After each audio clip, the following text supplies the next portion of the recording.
In this short video, we'll show you how to get the most out of your brand new Finagraph. First, I'm going to sign in as a business. And the very first time you sign in, you'll be presented with a breakdown of the financial information about your business. Here I'm using a sample company called Mev Machine Shop. And you can instantly see, without any software to install, without looking in QuickBooks, without looking at your financial reports, exactly what's going on with your business in this nice health overview section. For instance, you can see the trend of sales over the last 5 years. What were the COGS as compared to sales? What did the expenses look like? And even your earnings right here in front of you.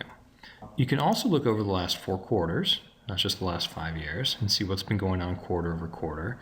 And you can even get even more granular and see what's going on month over month. Here you can see sales kind of hovered in September and October, then took kind of a dive in November and a really big dive in December, kind of indicating the seasonality of the business.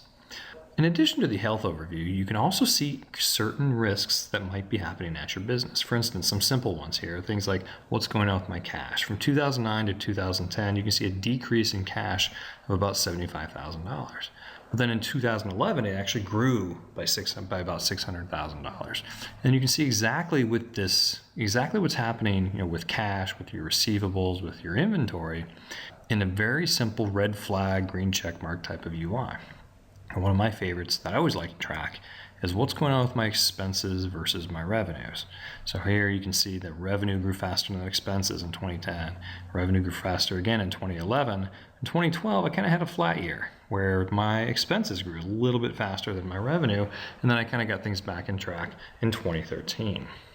Another really interesting thing to see is exactly what's happening with your business metric ratios, the ratios that lenders look at to understand and evaluate a business. These are really handy for business owners to fully understand and really get their heads around.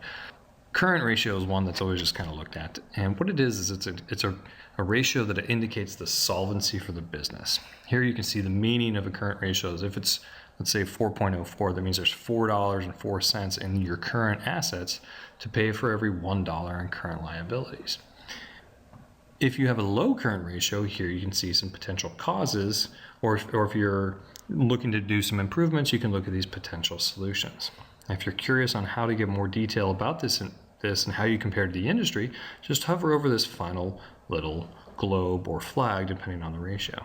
If you're above the ratio, which means your business is doing good as compared to others in the industry, you'll see a globe. And you hover over it and you'll see that the industry average is 3.54. You're at 4.04, so you're doing better. And if you click on it, you can even dive into how the calculation happens. Your current ratio is 776,000 in current assets divided by 192,000 in current liabilities, which gives you the 4.04. And then just click out to have that collapse back in. But look at your quick ratio. You're a little bit low, right? 2.56 is the industry average, and you're 2.07. Again, you can click in to see exactly which numbers contributed to your quick ratio. Now, certain ratios have a big impact on your cash availability or the bottom line, things like gross margin. So here you can see the breakdown of gross margin, where the industry average is 37, but your gross margin is 41, which is better than the industry, which means you've actually, because you're running more efficiently, you have a financial impact of $66,000. That's fantastic. Because your gross margin was above the industry average, you earned $66,000 in more cash. That's a great indicator for how you're running your business. But if you look at the other side on these asset ratios, one of them's flagged. Right here you can see the inventory days of 75 is flagged because it's above the industry average of 61.52. And again, if you click in, you can see the industry average of 61. You have 75 days worth of inventory on hand, which means you have an extra $32,000 tied up in inventory. If you manage that inventory a little bit more closely, you'd have $32,000 in cash, just like the rest of the industry on average.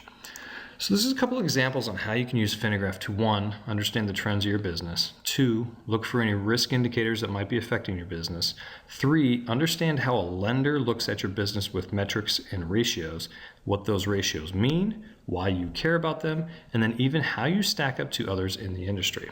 And as you stack up, you can see how that affects your cash position and your finances for your business. Thanks for watching.